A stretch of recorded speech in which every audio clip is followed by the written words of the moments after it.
Good afternoon, everybody. Your roar sort of came down to a slight mumble, so I thought that was a good time to get started. I'm Tim Blevins. I'm with Special Collections, which is regional history and genealogy here at the Pikes Peak Library District located in the 1905 Carnegie Library, this building here. Thank you for attending this release event. This is for the 15th regional history book, Disasters of the Pikes Peak Region. If you haven't seen it, it's a very dramatic cover. This is a photograph from the Waldo Canyon fire. Most of the authors, you've probably been seeing me running around here handing books to the authors. They haven't seen the book until this moment. In fact, we didn't receive the book until Friday. We cut it a little bit close. I want to take a little poll. Many of you today probably have experienced a disaster or two in your lives. As I read this list, I'd like to see a show of hands when you've experienced this disaster. Volcanic eruption. A few. Actually, a lot more than I thought. Keep your hands up. Tsunami. Yeah, keep your hands up. Hurricane. Earthquake. Some of you have experienced all of these. Tornado. Flood. Wildfire. So if you experienced any of those disasters, let's see your hands. So, okay. So that's really not surprising at all that you've experienced at least one, probably more disasters in your lifetimes. Many of you have suffered damage or lost your homes during the recent tragedies here in the Pikes Peak region. We're sorry for your losses, but we're very grateful for you to be here today. It's sometimes difficult to find positive things when you look at the dreadfulness of disaster, but I've given this a lot of thought, and I've thought of two. During disasters we have experienced in the last 5 years, it was heartening to see our community rise above the devastation to help each other. We've become more giving to others in need, and that's a positive. Also, I believe because we've personally experienced disasters, we develop a better understanding for those who experience similar catastrophes in their lives. And so we've matured in our empathy towards others. Now, when you read Disasters of the Pikes Peak region, you'll probably get a better understanding of some of the disasters that you've experienced. But you'll probably learn a lot about disasters you had no knowledge of. Just to give you an example, on October 2nd, 1898, this is one day after what at the time was the greatest fire in Colorado Springs history. If you were standing right here, now this building was built in 1905, so that you were standing in a vacant lot at the time, 1898, October 2nd. If you were looking south, bounded by Cascade to the east and the railroad tracks to the west, you would see the smoldering Antlers Hotel. And for 2 blocks all the way to Cucharas, you would see mounds of rubble and just charcoal. We know a lot about what this disaster was. It became known as the Antlers Fire. And we know a lot about this because of newspaper accounts, but also because of oral history interviews. 2 in particular, done with Bill Crosby, who at the age of 82 and again at the age of 95, related through recording his experience some 50 and 60 years after the fire. And one of the things you'll find in this book are the transcripts of those interviews. Now, many of you have shared with Special Collections your stories or your photographs or poetry following the Manitou Springs floods, the Black Forest, and the Waldo Canyon fires. Thank you for enriching our understanding through your experiences and for ensuring that residents 100 years from now can understand what our community has endured. So now it's my privilege to introduce our Executive Director, John Spears.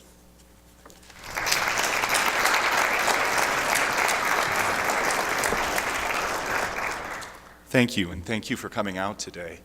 One thing that I always need to do with this type of event, if you saw the slideshow at the beginning, you saw that there were many people who were thanked for this. However, as is very customary of him, Tim Blevins, who is a very shy but incredibly accomplished person and an incredibly accomplished historian, left perhaps one of the most important people responsible for this project off of that list, and that is himself. So, and I know this makes him uncomfortable, so I will also apologize to him at this point. But if you could just please join me in giving Tim an incredible round of applause.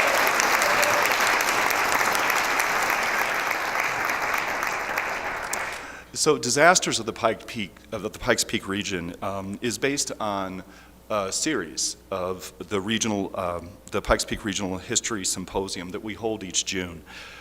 This book is based on the symposium of the same name that was held on June 9th of the same year.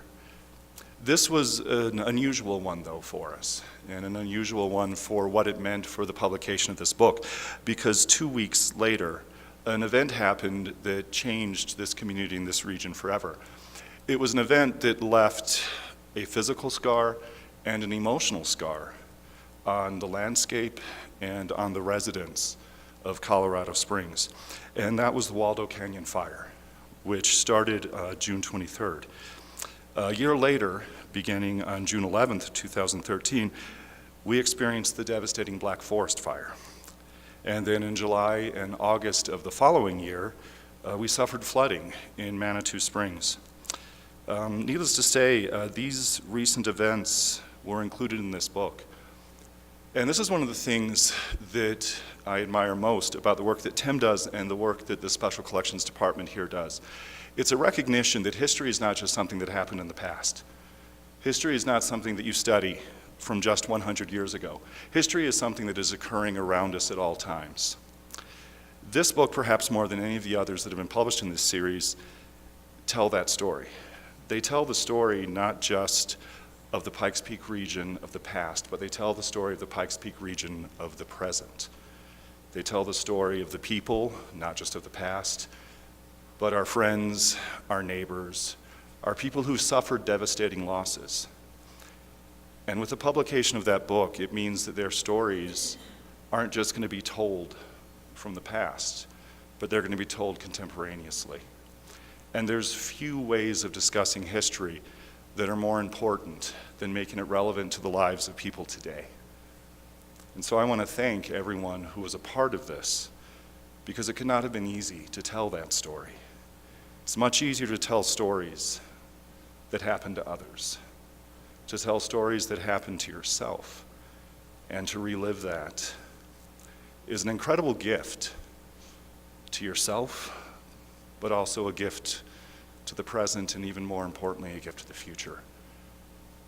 So thank you for that.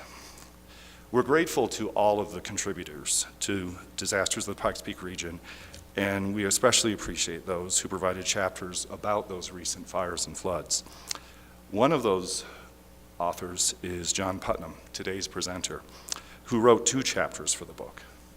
And so right now, I would like to introduce our Vice President of the Pikes Peak Library District Board of Trustees to introduce John, and that is Keith Clayton III.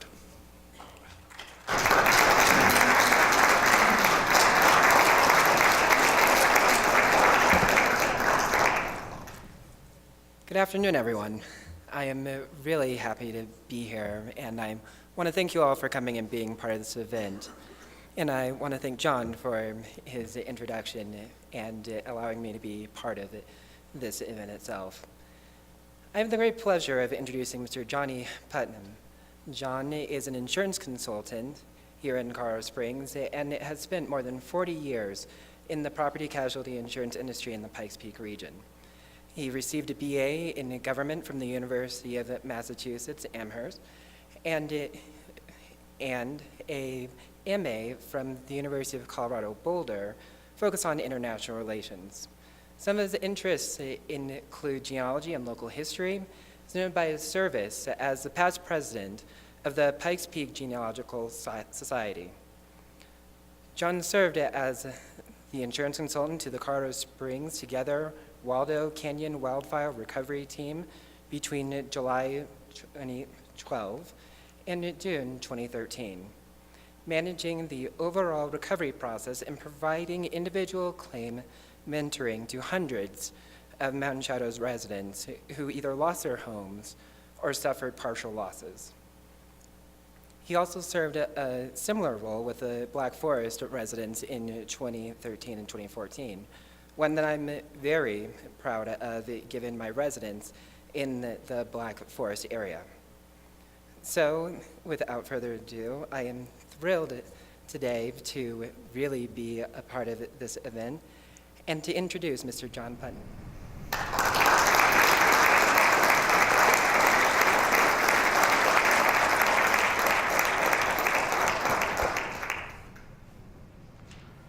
Well, thank you, Keith, and welcome. Thanks to the Pikes Peak Library District for giving me this chance to share some of my experiences over the last 5 years.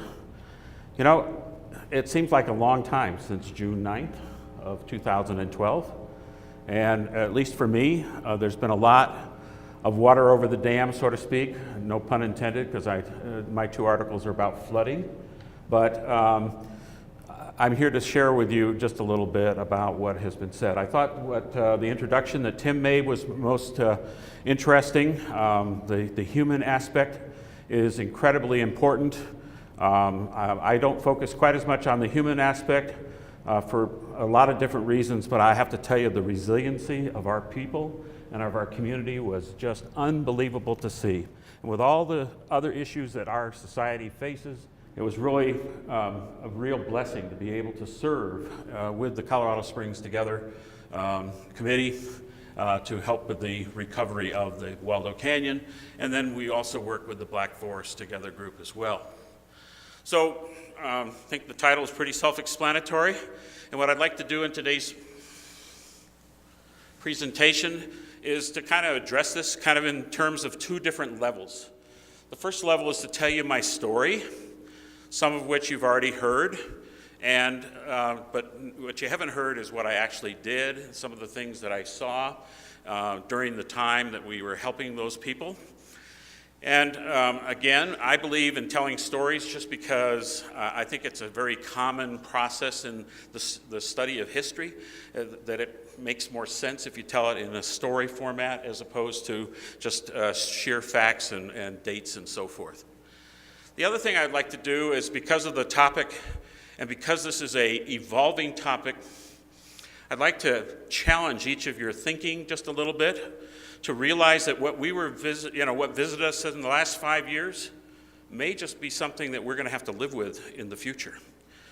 So we'll spend a little bit of time on that, but I guess what I'm trying to do is say, open up your minds just a little bit. Hopefully we'll add some insight, some fuel and fodder.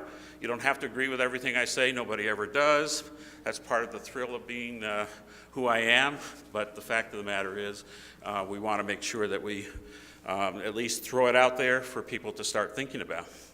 So the presentation today is basically split into 4 parts. Each of those parts will be introduced by a separate slide, so you can kind of see where I'm at. So I always like to start with my insurance classes that we have to teach now because of the Waldo Canyon fire. And I always like to point out to people the myths that we all have. And probably the biggest myth for every insurance guy is, it never floods here in Colorado. Why the heck do you need flood insurance? Well, I'm here to tell you that in the first paper that I did, you'd be surprised if you take a look at the list that's in the article, it's now in the book. There are a lot of floods that have happened over those times, some very catastrophic. A couple of the other presenters at the June 9th event talked about some of the more famous ones, but we'll talk about that in just a little bit. But the fact of the matter is, the reality is that whatever the flood cause is, just because we're semi-arid doesn't necessarily mean that we can't have some pretty devastating floods. Second, wildfires never happen in Colorado. Now, to a certain degree, that's a little bit of an overstatement, because wildfires, we have a long history of wildfires. But the reality of the situation, or where there's a part myth and reality here is that the Waldo Canyon fire was really one of the first wildfires that came into an incorporated city anywhere in the country. So we are going to be studied. We are studied, and there's a lot to be learned from this particular event. What about hail?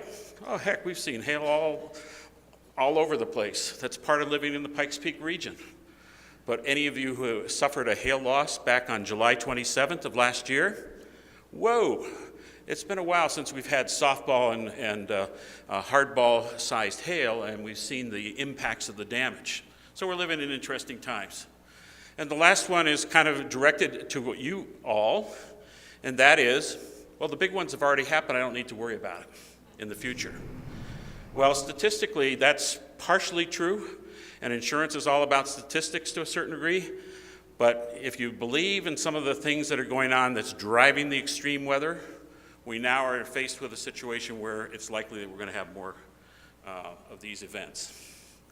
So let's step back for just a second and describe just a little bit about what makes our area unique to extreme weather. And the first item is our friend I guess you can see it better than I can, but the daily sentinel that we all get our strength from, at least I do. I love the first thing I do every morning is check out the peak, see what the peak's doing.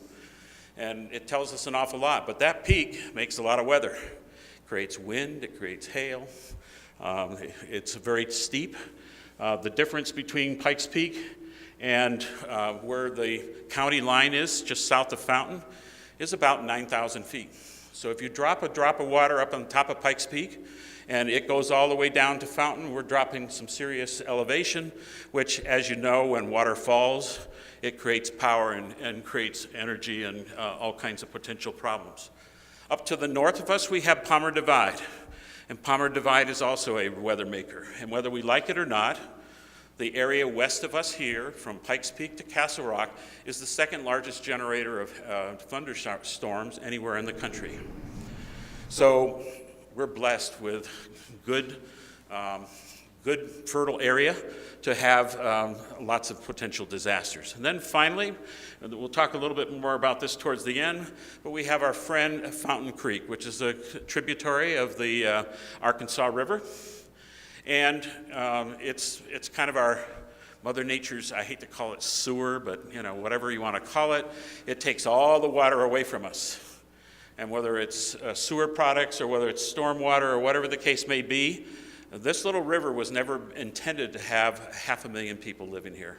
And so over time, it's become more challenged, and we have kind of ignored that particular aspect. And so now we're faced with having to begin to go back and try to fix that, and we'll talk a little bit about that towards the end. So my first article, which I agreed to, and I find it just totally fascinating because, again, I was an insurance agent. I didn't think flooding was a big deal, but I've lived in Colorado for a fair amount of time, and most of my time has been in the northeast part of town. And I was always fascinated, why is this big ditch in the northern part of town called the Templeton Gap Flood Way? So I didn't know exactly where I was going, at least at first, with the Pikes Peak floods, historical Pikes Peak floods, and as I told you earlier, there were certainly a lot of them. But what I focused on, because there were a couple other presenters that were going to be doing sessions on the most famous floods, probably most famous floods, 1935 and 1965, I niched off into this Shook's Run floods. Now, for those of you who aren't familiar, you might be familiar with Shook's Run. It runs just a little bit to the east of here. And historically, it ran all the way up into Village 7 and where Academy and Austin Bluffs crosses over. And of course, Templeton Gap gets its name from where Union goes through the Austin Bluffs right there at Austin Bluffs and Union. And so I've driven down that area a long time. Before we lived up north in Briargate, we lived in Village 7. And so I was fascinated. And this picture shows you the area that I'm talking about. That's Templeton Gap, or that's the area where Garden Ranch, Vista Grande, and Village 7 presently resides. And that picture is probably somewhere in the 1930s or 40s. Now, if you remember, If you were to take a look at that all today, what is that all? Houses. And at the time, there were only about 12 ranches out in that particular area. Well, over a time, starting in 1885, it's the first indication that we had massive rains. And the massive rains, we call them excessive rain events these days, they happened out in that particular area. And the thing about our soils around here is they don't always absorb water real well. You know, on that particular area, they're baked. The soil is baked, and so when it's baked, where does it go? Down.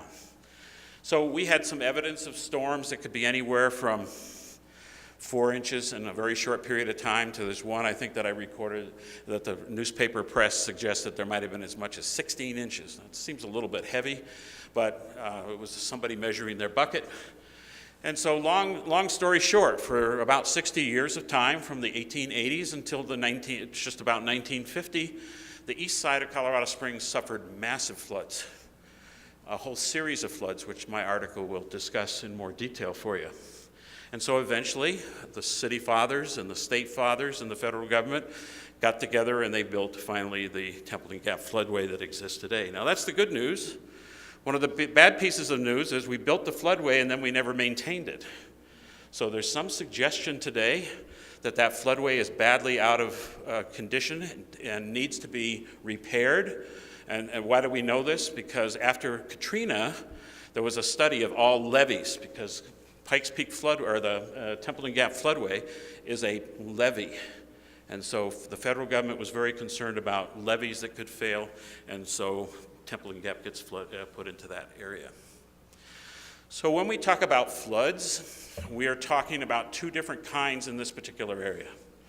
This picture is not particularly good because I think this is a third world country. I couldn't find a flash flood for El Paso County, so bear with me. But the flash flood concept is 1 minute you have no water, and the next minute you have tons of water, and there's no way to sometimes escape if you don't have ample notice to get out. And one of the things that happened post-Waldo, and we'll get into that in a little more detail, was the threat of having massive flash floods. And we can still have flash floods. This is what happens when you have a concentrated time of probably an inch or more of rain in an hour that falls on a given area. And whether it's up in the mountains or whether it's here in Colorado Springs, it will cause a flash flood often. And then excessive rains, and what we mean by excessive rains typically is rains that happen over long periods of time. And so we've had some examples of it. Either it happens periodically every day for a month, or it rains for 3 days in a row. Those are all excessive rain events. So just by way of information, there's some of the floods that we've had most recently. I could probably add a couple more floods in if you want to expand the Pikes Peak region just a tad. 1921, Pueblo was badly mangled by a major flood down in Pueblo that killed a whole bunch of people. And so that was one flood, and another flood happened, I think, a couple of years before, or about 15 years before that. If you've ever heard of the Eden train wreck, the largest railroad accident happened, I believe it's the second largest train wreck in the country in terms of loss of life, happened between here and Pueblo, basically Eden south of the rest stop there. So we certainly have been visited by floods over time. So let's move on to wildfire and historical wildfires. And the good news is that we have two kinds, well, I don't know if it's good news, but we have two kinds there too. And the two kinds of wildfires that we have is the so-called wildland-urban interface, WUI. I never heard that word before. That's a fire department term, but it's a term that you guys need to know. Because basically anybody who lives in the trees, in the forest, who Mother Nature never really intended to have all these houses and all this extra fuel up there anyway, but if you're living in those trees, and we get sparks that fly and so forth and so on, then added with wind, then in that particular situation, we have a WUI type fire. And what you've been experiencing here just lately is the whole topic of the PUI. Sounds like a crass term, but the bottom line is the PUI is the prairie urban interface. And we understand that when you've got dry fuels like dry grass, they're flash, they burn much quicker. but they can be equally as devastating. And you take a look at some of the Kansas, Oklahoma, Texas fires, what's happened in the eastern part of El Paso County this spring, and then you take a look at what happened up in northeast Colorado a couple weeks ago. This is what we've been experiencing. And what we're experiencing now is we're probably in deeper drought today than we were in 2012 before we had the wildfire at Waldo Canyon. So I was fascinated. So there's some truth to the fact that Colorado has not been visited by a lot of WUI type fires. We have had a whole series of grass fires. But when we're talking about WUI fires, we're talking about fires that are basically emanate, as I said, in the forest. And the one that I find totally fascinating is this 1854. I guess I need to study it just a tad more to figure out all the details behind it. But basically, this wildfire burned from Cheyenne Mountain to Wilkerson Pass.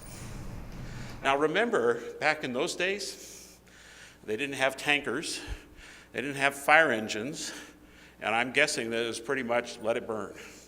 And so for whatever happened, what I find fascinating is that it burned up, because most of the time our weather seems to burn down. But be that as it may, another fire in 1890. And then in 1950, down by Fort Carson, there were about 9 people killed in that fire, trying to put it out. And at that time, yeah, I'm guessing there was some military bases, military housing that may have been damaged. But we didn't have a lot of residents in the area. Or if there were, they didn't have the problem of fire. So do we have other disasters potentially in the Pikes Peak region? And the answer is, you betcha we do. I love this picture because it was given to me by a student of mine, an insurance student who had a client who gave this to her. This is looking down Powers Boulevard on July 27th. That is a hail bomb. Hail bomb is a new weather term. Actually, I heard the term used for a snow bomb last week in New England. The hail bombs, there are all kinds of different bombs these days, but apparently it's becoming a respected meteorological term, and basically what that is, a microburst, and the weather conditions create a situation where the water just keeps bumping up in the upper atmosphere and makes larger and larger hailstorms. And the concern for the microburst and the hail bombs is if in fact these become more common, it will create more damage, and there's every evidence to believe, because of some climatic changes and extreme weather activities that are going on, that this may be something that happens more frequently. What about the wind? Have you seen the kind of wind that we've had here just lately? And we're promised tomorrow, I'm hearing somewhere between 50 and 70 miles an hour tomorrow. What's going on here? That's hurricane force winds. And to a certain degree, we had hurricane force winds that visit us in Waldo. And then the new one, which is kind of a hybrid, which is you've seen in the news here just lately, is landslides. And that's an interesting phenomenon. It's usually not insurable. It's usually a function of the geology with water. So anytime you put water on unstable dirt, basically, you can have some funny consequences, and we could spend a lot of time on that. I want just to bring that to your attention. So let's talk about wildfires. And here's where I was going to start going into a little more of a story narrative, because I'm guessing that most of you here have your own individual stories that will differ than my story, because I was not affected directly, but I was a resident of Colorado, and I was right in between both of the two fires. And if you see the visuals, and this is my first visual of Waldo, on Saturday, June 23rd, I was working away on another project on workers' comp that I was laid on, and all of a sudden it started to get it looked like it was getting cloudy, and I figured, oh great, we're going to get some rain because we're already in the dry session. So I looked out, and here's what I saw. Now this isn't from my house, but it's close enough. Looks like it's from the Interquest area of Colorado Springs, Interquest and I-25, and I live kind of in that general area. I will never forget that look, nor will I forget this look, because on June 26th, when I took my wife out to a very expensive restaurant called Taco Bell, up on the corner of Union and Research, I was a little bit further back, But I never thought I would ever see anything like that. And of course, the first thing that goes through your mind is that I live to the east of that. What would ever happen if that jumped the interstate? So one of the things that we experienced about Waldo is, I'm guessing most of you experienced it in one way, shape, or form. And if you didn't see it in one way, shape, or form, you saw a disaster in real time. The news media was 24/7. Social media, we have tons more information than we normally have in most disasters. Because it was a topic of great interest. In fact, the people who headed up our Colorado Springs Together, actually the person who headed up our team is from Great Britain, and all his relatives were keeping real-time updates with what was going on in Colorado Springs because of that. So I'm not going to spend a lot of time because I need to make sure I don't keep you too long. But these two fires had a major impact, as John and Tim have indicated. There was a little bit of delay in the Waldo Canyon before we had physical damage to houses. What I find absolutely astounding is the 347 houses that were burned happened in basically 5 hours, maybe even less than that, maybe 4, from approximately 5 o'clock until 10 o'clock. At maximum. Why do we know 10 o'clock? Because Governor Hickenlooper was down there and indicated it looked like a World War II bombed out neighborhood. Never forget that. Even though I wasn't to see the area that was physically impacted for approximately another month, it was a real eye-opener to see that happening, that kind of devastation happening in my backyard. You can see in the Mountain Shadows area, it was a much more condensed area than in the Black Forest, which actually lost more houses. Was slightly smaller in terms of the area burned, but it was spread out over a much larger area in terms of habitated area because most of Waldo was up in the hills. And again, we can talk a lot more. If you, I didn't mention a little earlier, if any of you would like copies of these slides, please give me your email address and I'll be glad to give you a copy. And I haven't talked to the library. I'm guessing if they would like a copy for their website, we can do that too. So the fire's out, or I shouldn't say the fire is out, but the Mountain Shadows area is out. And the city fathers and mothers of Colorado Springs started looking around trying to figure out, well, what are we going to do now? Because nobody ever anticipated this on what they were going to do. So within a couple of days, the mayor called the leader of the Colorado Springs Together, Bob Cutter, who some of you may know, and some of you may have seen his name in the press and seen him on TV. But he was a retired IT person who was tasked by the mayor to up a not-for-profit and get going on trying to fix the damage and to restore the neighborhoods. So our focus was, number one, the restoration of Mountain Shadows, and it was we kept to that goal and not diverting ourselves to a lot of different things. It was all volunteer. We had great support from the government. City was there, county to a certain degree, although it didn't happen in the county area. And it was just an amazing process, but the whole concept behind it is that this was a public-private enterprise type of operation where the strengths of both private and public would come together and bring about recovery. We had great neighborhood involvement. The people who are the survivors of the fire, we had a neighborhood section, center up there on the corner of, I think it was Allegheny and Centennial. And over the year's time that we were there, it was amazing to see all the meetings, the community spirit, the wide range of human emotions and experiences. But at the end of the day, things began to get better.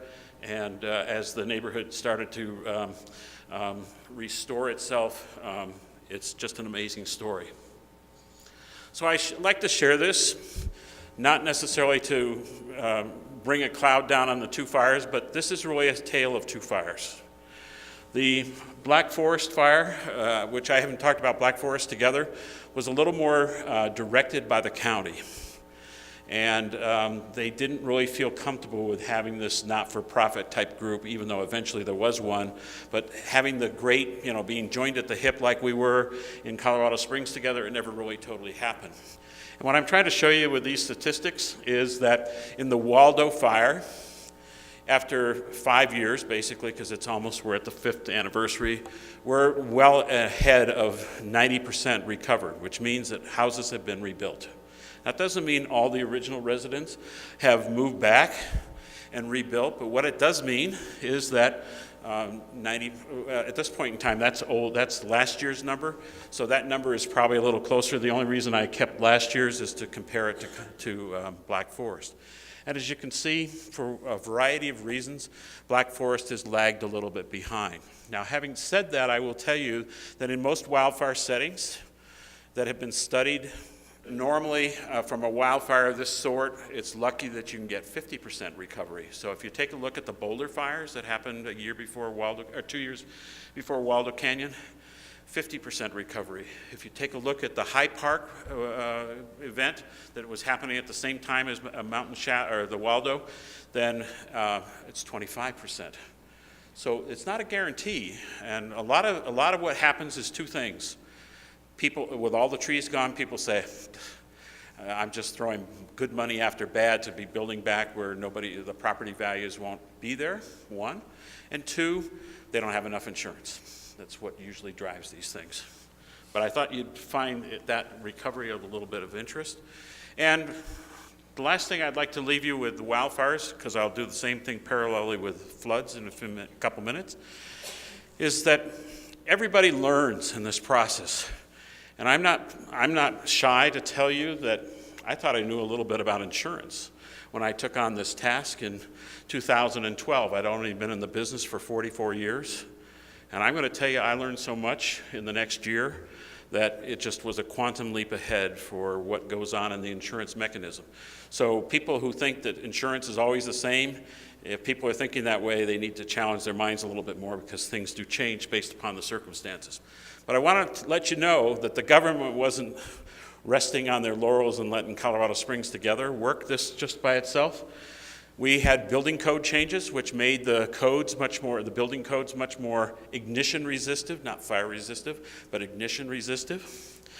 The city has continued on with great amounts of tree mitigation and chipping, which if you live in the WUI, I would strongly encourage you to make sure that you've talked to some fire department official, if your insurance company hasn't already made you do that, and try to get your house as mitigated as possible.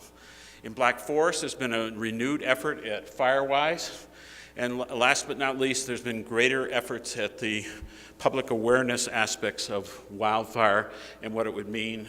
And at this point in time, I know the fire department is greatly concerned, not only because we're incredibly dry, but if you take a look at the areas left to burn on our western neighborhoods, and hopefully I'm not stepping on anybody's toes, but starting from Broadmoor Heights, up through Skyway, up here into Manitou Springs, those are all areas that haven't burned for a long time, which means there's lots of fuels, and in dry temperatures, all it takes is a bad spark or somebody misbehaving, and we have a bad fire on our hands. So let's talk about flooding. And so my second article that I've written is this called Flash Flooding, the Legacy of the Waldo Canyon Fire. I don't know if you know that one of the byproducts of a wildfire is flooding. How do we know this? Well, because my wife, who was the chair of Camp Shady Brook for the YMCA camp up by Deckers, was the chair after the Hayman fire and the Schoonover fire. And what happened? Immediately after the fire is out and we have those thunderstorms, their pond fills up about 3 or 4 times. So we know that there's a definite dynamic. So what do we mean by the dynamic? Well, most people don't think about it, but the trees perform a pretty major role in the forest. One, they break the falling rain. So without trees, that rain is hitting full force into the dirt, okay? Number two, what you don't realize is depending on the heat of the fire, the top of the soil has been fried. And so what it does is it creates the possibility that the soil just won't absorb any water whatsoever. So we now have two things gone wrong, and so when that water starts descending from the upper parts of Rampart Range down through the various creeks that are affected, and my article does discuss some of the more vulnerable creeks, this water just keeps going faster and faster and faster. And oh, by the way, what does it do while it's falling? It's picking up debris, and there's tons of debris. There's fire debris, there's dirt debris, there's all these kinds of things. And where's the debris land? Usually in a culvert or some constriction where it backs up, and then pretty soon what do you have? A flood.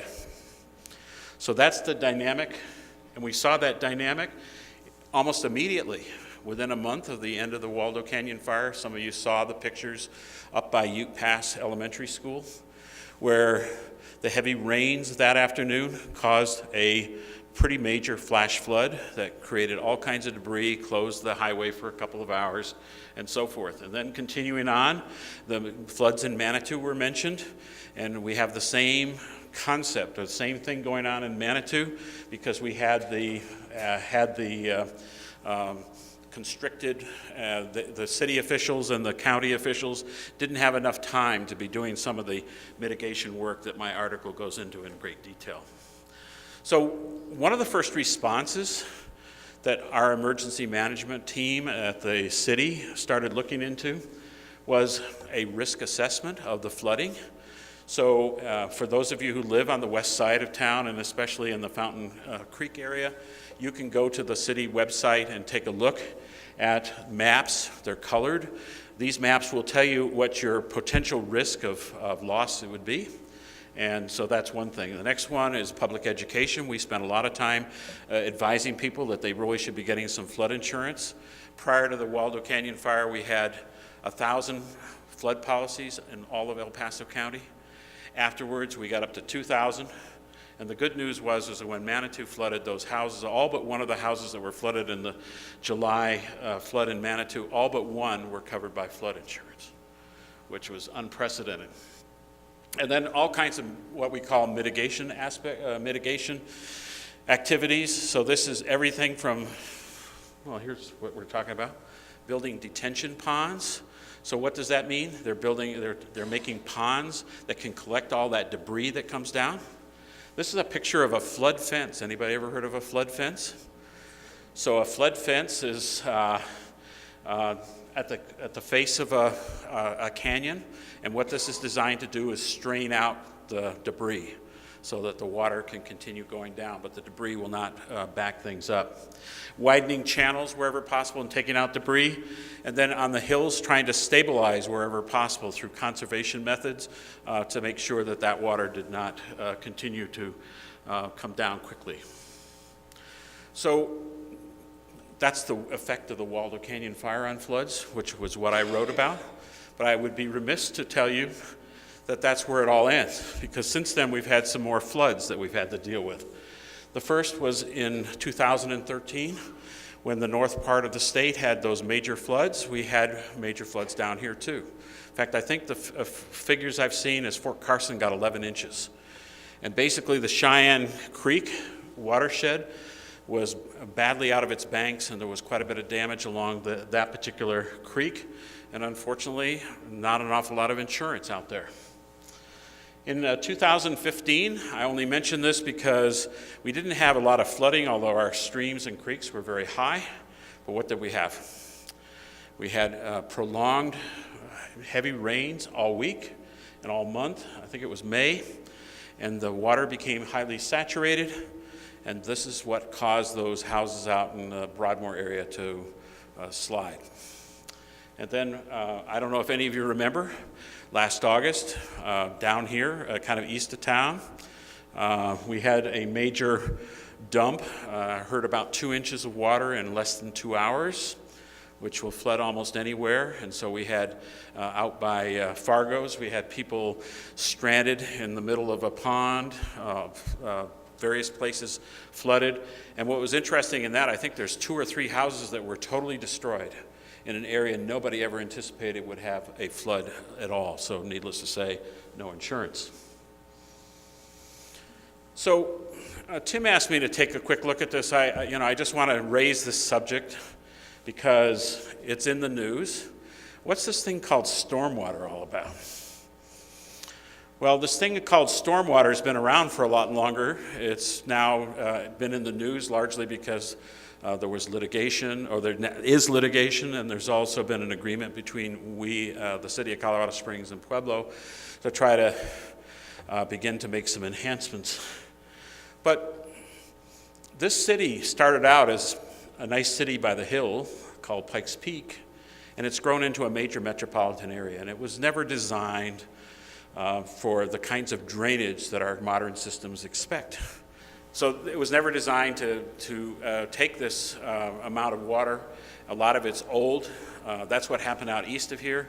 The areas east of here were designed post-World War II when Nob Hill and so forth was on the edge of Kansas, as I like to call it. And so now we're finding out the infrastructure is not as well maintained, it's not adequate, and so this is why we have those events. It doesn't help to have big hailstorms too, because the big hailstorms, what do? They plug up the storm sewers, and where does water go when it doesn't have any other place to go? Into your basements. But I just asked the question, we talk about natural catastrophes, is this a human catastrophe? Because just the agreement by itself between we and the city of Pueblo is about a $460 million price tag, of which is going to be paid over the next 20 years, and of which I would guess probably will end up being an awful lot more than that by the time we get done. So certainly what motivates us to get this fixed is the threat of lawsuits, and certainly that motivates most people, and certainly did the city. So for the next 20 years, we've got a pretty steep climb to make sure that we're going to have enough money. In fact, I believe there's a ballot question on the ballot that you're going to be asked to vote on to retain some of the excess sales tax revenue to address some of those things. And guess where that sales tax revenue came from? No, not tourism. I wish it did. It actually came from the damage from the hailstorm. Can you imagine all the new cars that were sold, all the roofing materials that were sold, and so forth and so on? That's given us, the city, a huge windfall of money, and so that's what you're voting on. So the bottom line of this whole process is our friendly little sewer in our backyard called Fountain Creek needs to be rehabbed. And this is when I talk about staging, this is an example of the staging of Fountain Creek. After every storm, it drops its silt and sedimentation, and eventually that impairs the flow of the creek. And what frustrates Pueblo and people further downstream is all that stuff has to go through their neighborhoods and can cause damage to them.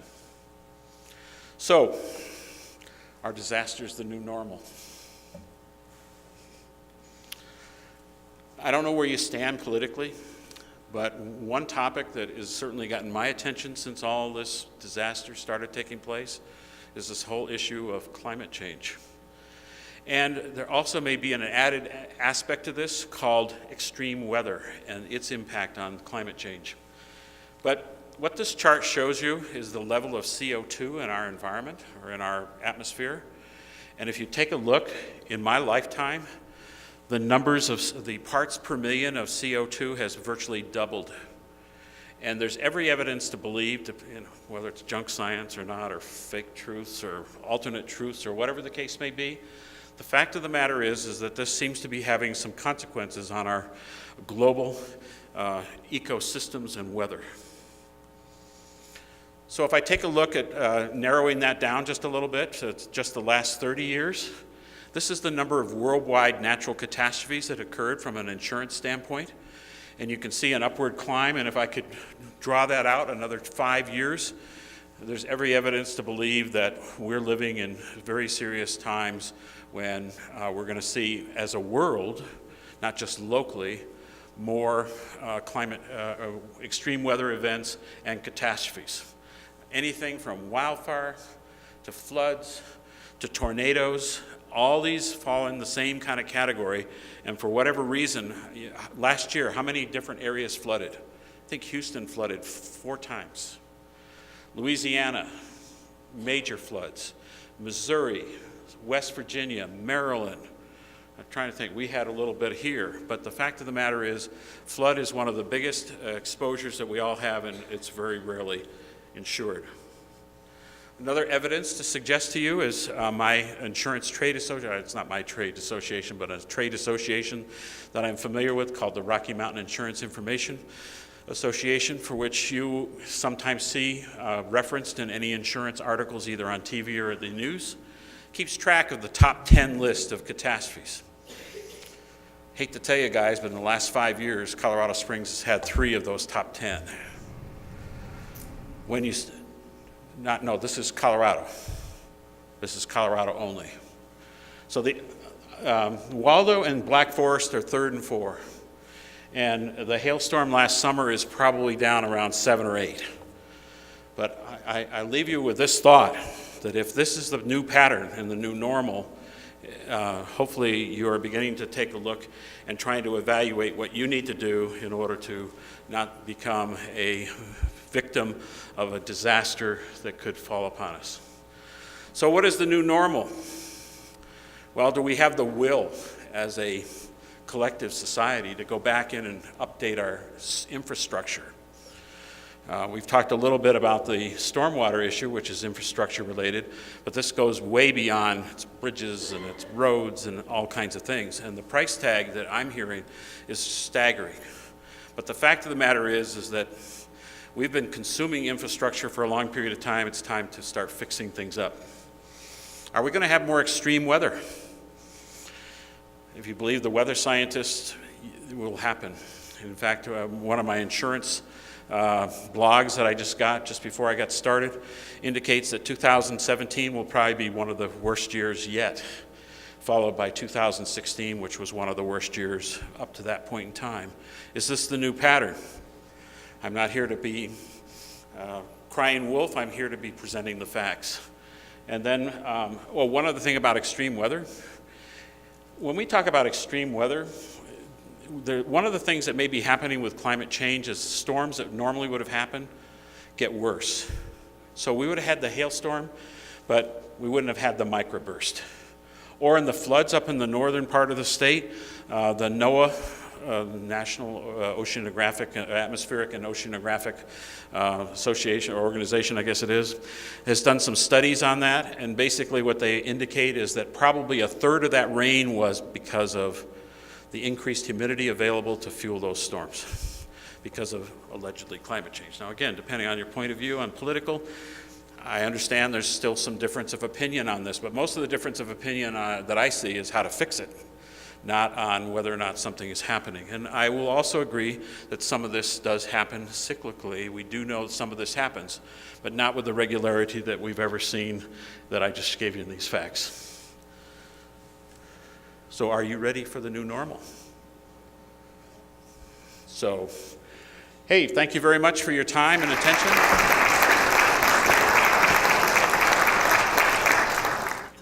Let's give John another hand.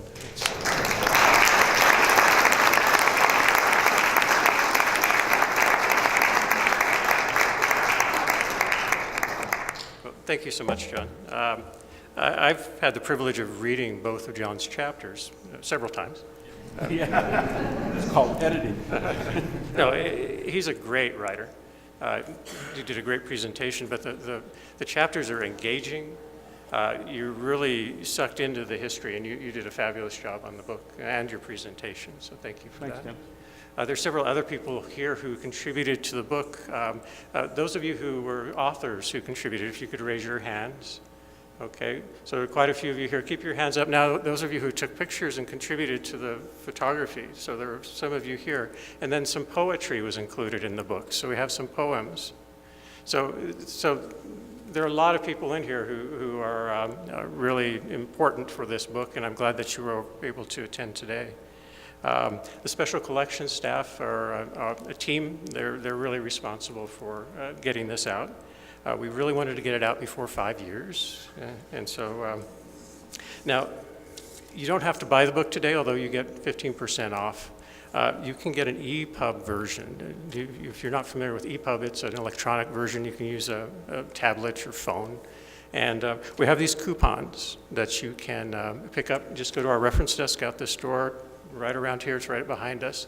They're on the desk. Just grab one of these. It gives you instructions on how to download for free the entire book as an EPUB. And so if you've never done it before, this is your chance to learn something new. If you have any problems with it, Tim Morris is the person who's... I'm going to be gone next week. So Tim's phone number is here, not his home phone, but his work phone.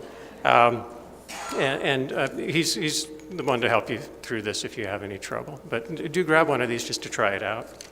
Now, typically this is the time when I kind of confess some of the errors that have occurred in the book.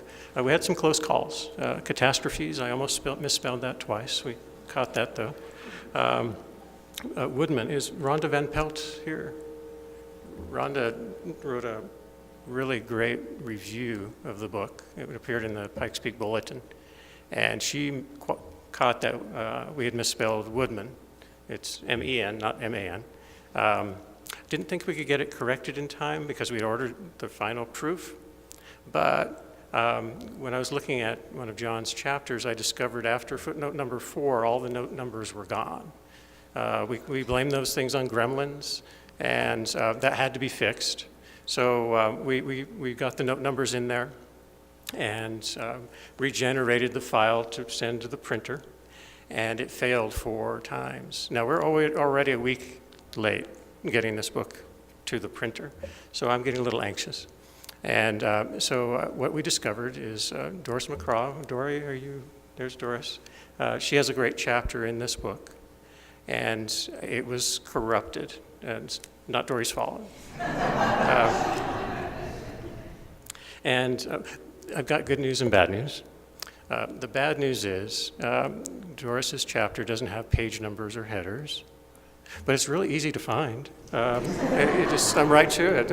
It's because all the other chapters do have page numbers and headers. Now the index still works fine. We call this the collector's edition. So be sure and get yours today. The books are on sale in the Pine Room, and we have some refreshments. We hope that you can join us.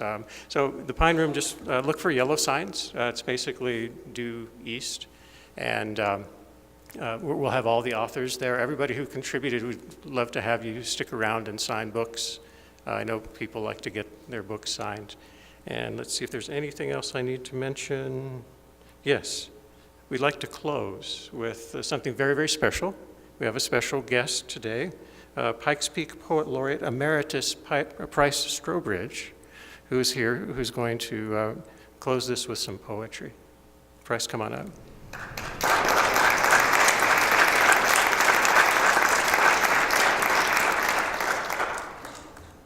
This is one of my favorite poetry volumes, just scanning it. There's some wonderful words in here.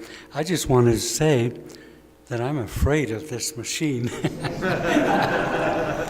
I hope it likes me. Well, anyway, I've seen fire, and I've seen rain, and I've seen sunny days that I thought would never end. And you know that song lyric, and it seemed like all that happened to me in just my brief tenure as serving the Pikes Peak Poet Laureate Project. And there was fires and floods, and in sunny days that I thought would never end, just traveling around the towns doing poems and listening to poems. But during that, I was fresh out of the chute.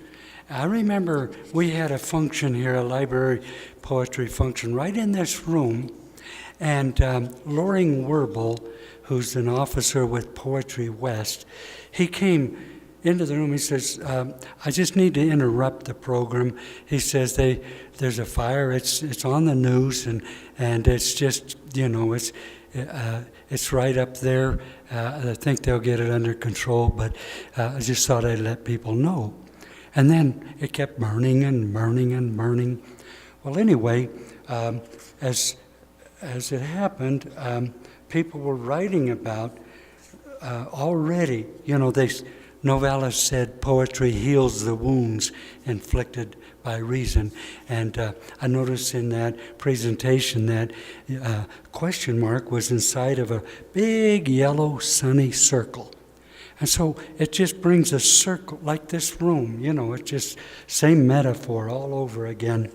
And how even though it's delicate times and things are burning, poetry was being written to reconcile and deal with these things. Here's a little short poem in that time, June 2012, by Sue Hammond. In a summer birthed on a dusty wings of a plague of moss, when heat reigned and ice and fire consumed, the hummingbird gathered spider webs and wove a perfect nest. Well, that last line takes me to the next poem. My commitment, one of my goals was to go to every library branch, and have a workshop and a writing exercise. So here I was over in Cheyenne Mountain, and I didn't think anyone would show up that day. And we had one of those big, long library tables, and there were people down this side, and all the way back, like a circle of us.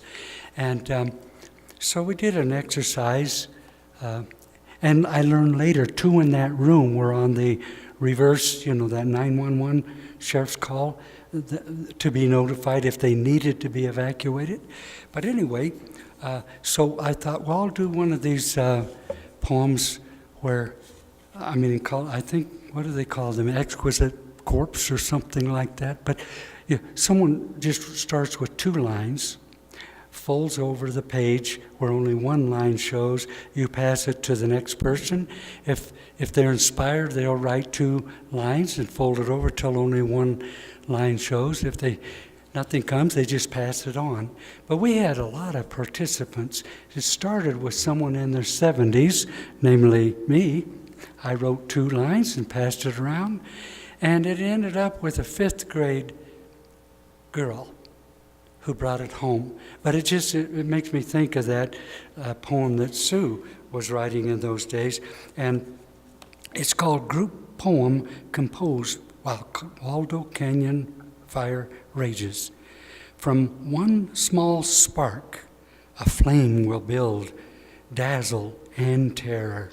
In one sky, darkness flashes, blinding light darkens the crashing air, baiting the hope that someone might care about a purple river or an orange rock thought.